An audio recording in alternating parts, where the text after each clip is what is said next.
হাই friends, মই লোহিত। মই YouTube channel nature and গাৰ্ডেনিঙলৈ আপোনালোক সকলোকে স্বাগতম জনাইছোঁ। চাইছে এইটো হৈছে এটা ডেণ্ড্ৰবিয়াম হাইব্ৰিড হয়। টোটেলি গ্ৰীণ কালাৰ হয় ইয়াৰ।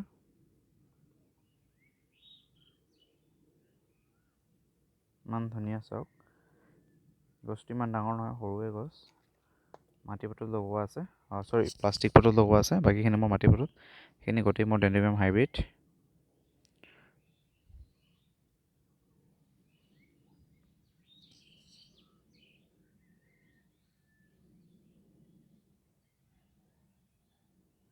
চাবলৈ বহুত ধুনীয়া ফুলটো, একেবাৰে আনকমন বুলি ক'লেও ভুল নহ'ব। কমে পোৱা যায়, কেতিয়াবা পোৱা যায়। এইটো মই একচুৱেলি এইটো বুলি হ'ব বুলি ভবা নাছিলোঁ। ঘপককৈ ফুলি গ'ল, সেইটো মই বেলেগ কালাৰ হ'ব বুলি ভাবিছিলোঁ। একেলগে মই 100টামান আনিছিলোঁ, তাৰপিছত এইটো এটা ওলালে।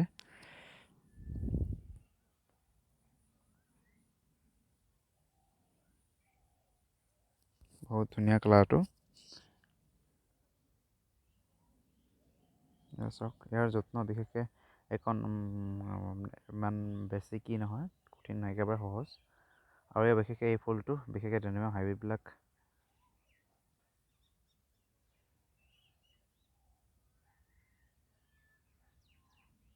লং লাষ্টিং হয়, বহুত দিন থাকে, বহুত দিনলৈ থাকে। তেনেকৈ ফুল ফুলি থাকে, ইমান সহজে নষ্ট নাযায়। মোটামুটি মিনিমাম এমাহটো থাকেই ডেণ্ড্ৰবিয়াম হাইব্ৰিডবিলাক, বা ফেলান'চিছবিলাকো থাকে, বহুত দিন থাকে।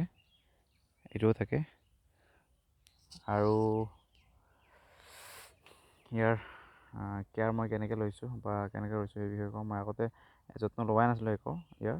যেতিয়া ফুলা নাছিলে, এতিয়া ফুলিছে কাৰণে অকণমান লৈছোঁ কিবাকিবি বা লগাইছোঁ। আগতে তেনেকৈ কি কৰা নাছিলোঁ। ইয়াত মই নাৰিকলৰ বাকলি, মছ আৰু এইটো হিচাপে বেলেগ একো দিয়া নাই। মই এইটো একো দিয়া নাছিলোঁ ইয়াত, সময় নাছিলে। একেলগে বহুত আনিছিলোঁ, একেলগে ৰুই থৈছিলোঁ, সেইটো কাৰণে।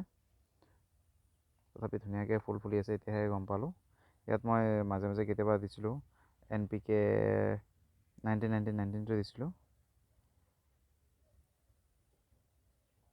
মই সেইটোৱে ইউজ কৰোঁ কেতিয়াবা। আজিকালিতো বহুদিন ধৰি মই ইউজ কৰাই নাই ইয়াক মই মোটামুটি 2-3 মাহমান আগতেই দিছিলোঁ 19-19-19।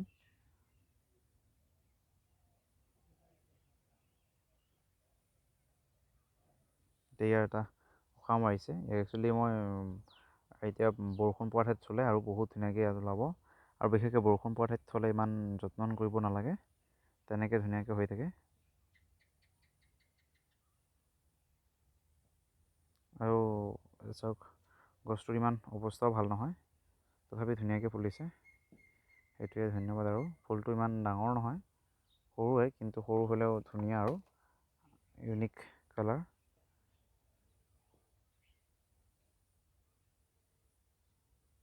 আৰু ইয়াৰ কিটো বেলেগ, ফুলৰ পেটাৰ্ণটো অকণমান বেলেগ ধৰণৰ। এইটো নপৰ্ণ চাগে, এইটো চাগে নপৰ্ণ গ্ৰীণ এণ্ড হোৱাইট, তেনেও নপৰ্ণ গ্ৰীণ এণ্ড হোৱাইট।